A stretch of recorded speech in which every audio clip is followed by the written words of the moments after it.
ശബരിമല സ്വർണ്ണക്കൊള്ളയുമായി ബന്ധപ്പെട്ടാണ് ഉന്നതരുടെ പങ്കിനെ കുറിച്ച് അന്വേഷണം വ്യാപിപ്പിച്ചിരിക്കുകയാണ് പ്രത്യേക അന്വേഷണ സംഘം.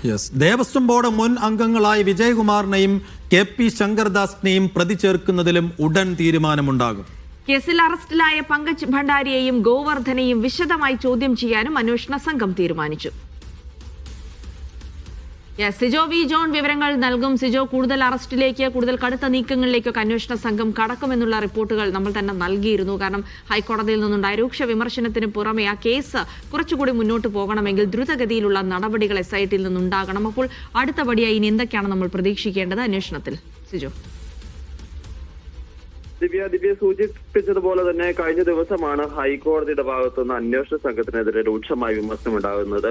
കഴിഞ്ഞ 5-ാം തീയതിക്ക് ശേഷം അന്വേഷണം നിലച്ചുപോയോ എന്ന രീതിയിലുള്ള ഒരു ചോദ്യമാണ് കോടതി ചോദിക്കുകയും ചെയ്തിരുന്നത്. അത് മാത്രമല്ല, ഒരു പ്രധാനപ്പെട്ട കാര്യം എന്ന് പറയുന്നത് ഇതിന്റെ ഉന്നത തലത്തിലുള്ള ബന്ധത്തെക്കുറിച്ച് അന്വേഷണ ആശങ്കയും കോടതി പ്രകടിപ്പിക്കുകയും ചെയ്തിരുന്നു.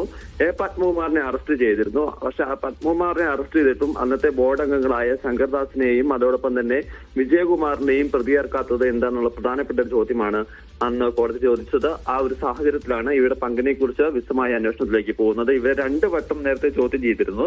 തങ്ങൾക്ക് ഇതിൽ പങ്കില്ല എന്നുള്ള കാര്യമാണ് അവർ ആവർത്തിച്ച് പറയുന്നത്. ഇത് പത്മകുമാർ ഒറ്റയ്ക്കെടുത്ത തീരുമാനമാണെന്ന് പറയുന്നു. പക്ഷേ ഇത് ഒരു ബോർഡ് എടുത്ത തീരുമാനം എന്ന നിലയിൽ ഇവർക്ക് അതിന്റെ കൂട്ടുത്തരവാദിത്തമുണ്ടെന്ന കാര്യത്തിൽ സംശയമില്ല.